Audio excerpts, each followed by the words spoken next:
Hi, and welcome to Memorial High School Technology Committee's screencast on how to create Google Forms and use them as an assessment tool in your classroom. So the first thing we always want to do is enter our drive and click New, click More, and then click Google Forms. Google Forms has a purple bulleted tab. I've already created one, so let's look at it. So the first thing that we always want to do when we start is set our parameters. Up here are our parameters. The first one is require Western New York Board of Education login to view this form. The second one talks about automatically collect respondents' Western New York Board of Education username. That's their email. I don't check this one on because it sends the students a copy of their responses.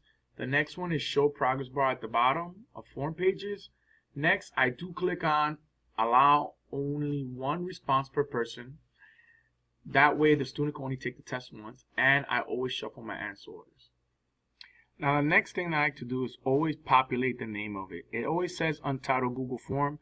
For this test, I'll make a Google Forms example.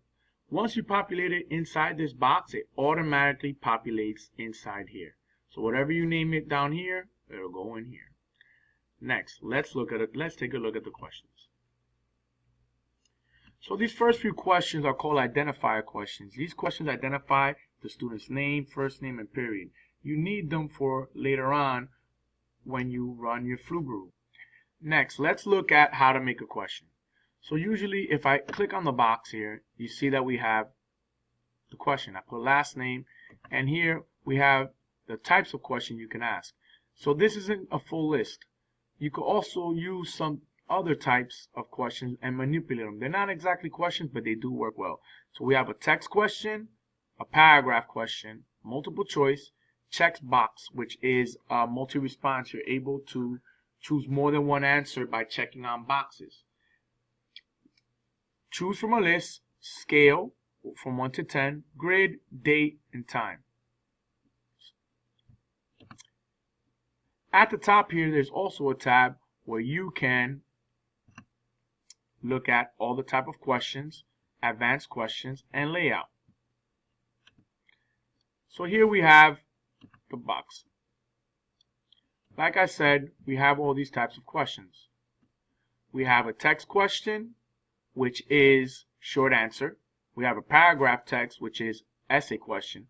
We have multiple choice that is delineated by a circle. We have checkbox, where you check off the number of answers that you want. It could be 2, 3, 4, 5. Rule of thumb that I use is I always make it at least 2.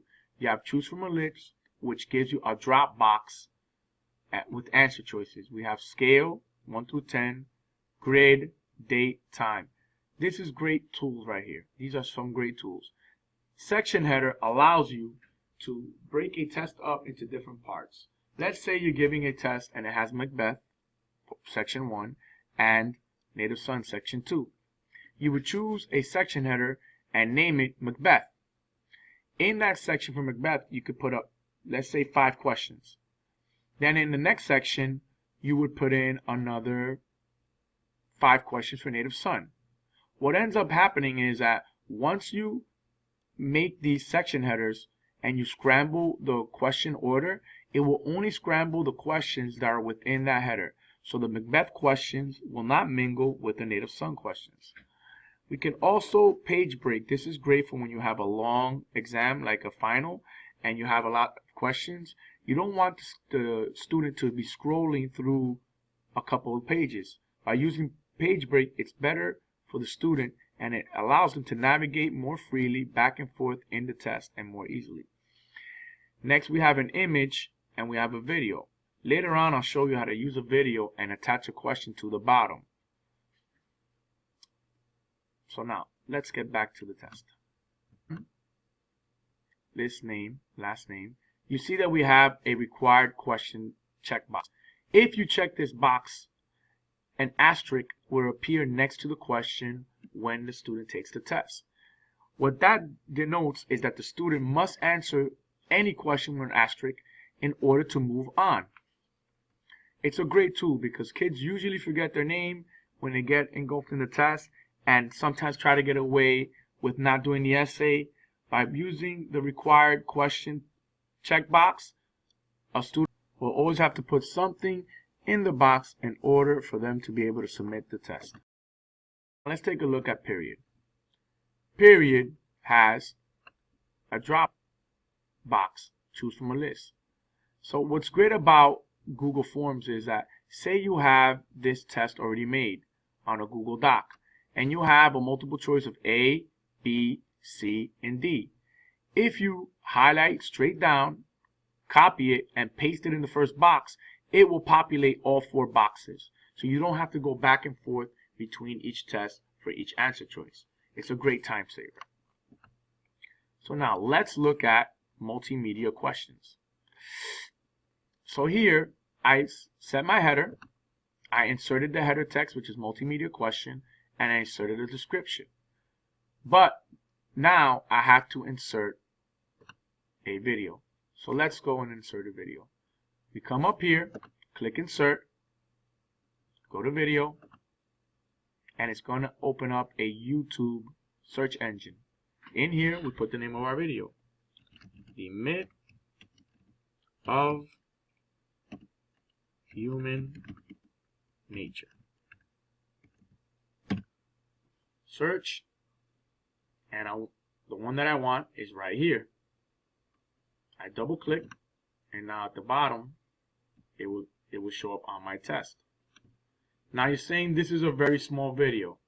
That's an easy fix. All we do is click on the video and drag till we can't drag anymore. And now the student will have a nice big screen to view the video. Click done. And now we have our video. So now I have my question underneath it already. This is a multi-response question. On my multi-response, you'll see that there are boxes. Since I used this test last year, what I did was I copied all these answer choices from my test, placed it in here, and populated all of these. Another option that's great, that if we scroll down, click advanced,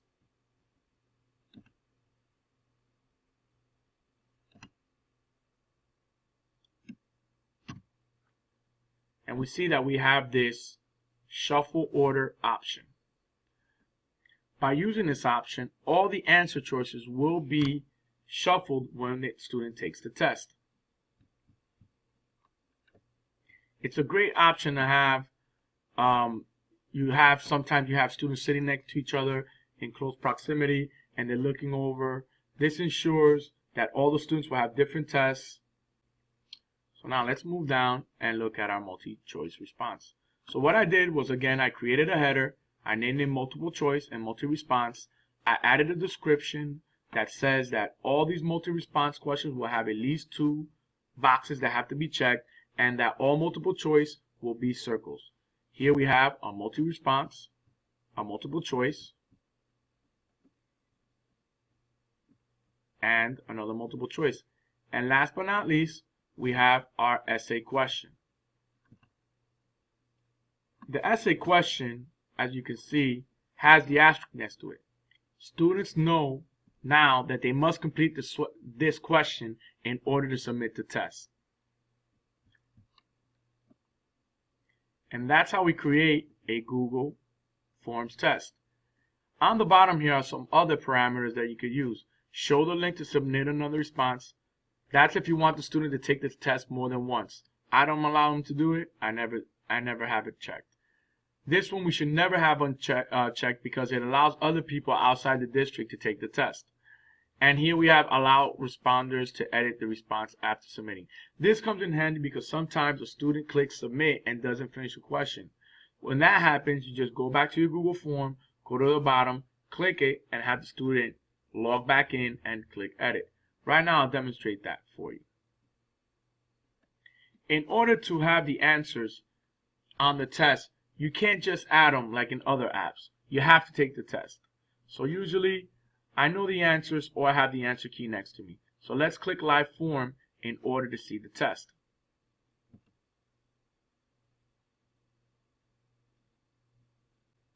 So since I've taken the test already, what happens is that I get this edit your response tab.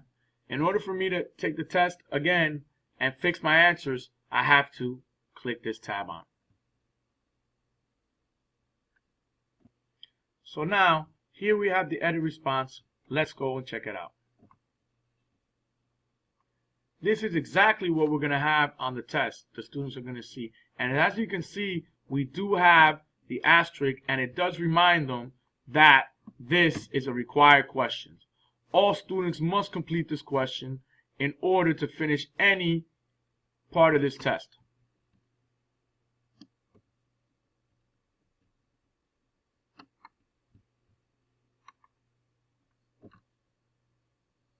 Now let's look at our Dropbox. So here's our Dropbox. We open it up. Let's take a closer look. So as you can see, we have the box created. Everybody can see that I chose shuffle option order, shuffle answer order. So before it was 1, 4, 5, 6. Now it's inverted. And it's always going to be different.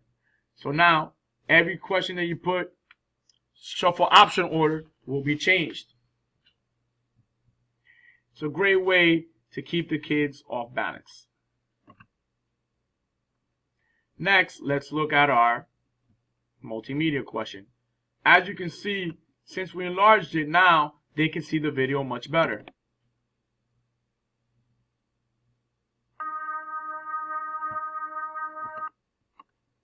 Once they view the video, they come down, and as you can see, these were all shuffled once again. I've already answered them. These are the correct answers, since this is my answer key. As I showed you before, I put my name answer and my name key so I can find it easily when I decide to grade it. Now, here comes our section header for multiple choice and multiple response with a brief description. What I told the students was that each one of these check boxes type questions, multi-response, will have at least 2 answer choices. And the multiple choice will have 1. Last but not least, here we have our essay question. As you can see, the asterisk is telling us and telling the student that they must write some sort of essay. For grading purposes, I only wrote 1 sentence, but make sure that students write the whole essay. Now that I'm done, I click submit, and the test is done. Now, some important things to notice about our Google Forms is that every time you create a Google Form, a spreadsheet where the answers are generated is added. You could usually see them in responses, view responses, or you could go to view responses here. In order to share it, all we have to do is send form. Click on shorten URL, press Control copy, copy it, go to our Google Classroom. As you can see, I've already created one, so I'll show you how I did it. By clicking on the plus button below, right over here, I'm able to save it. I named it, the link button, I paste it, click add, click save. Now you have the link right here for your students. That's all for today. Thank you for watching MHS Technology Committee's screencast on how to utilize Google Forms as an assessment tool in your classroom. This is brought to you by Team Beard and my partner in crime, Josh Barrett. I'm Juan Lugo, and have a safe day.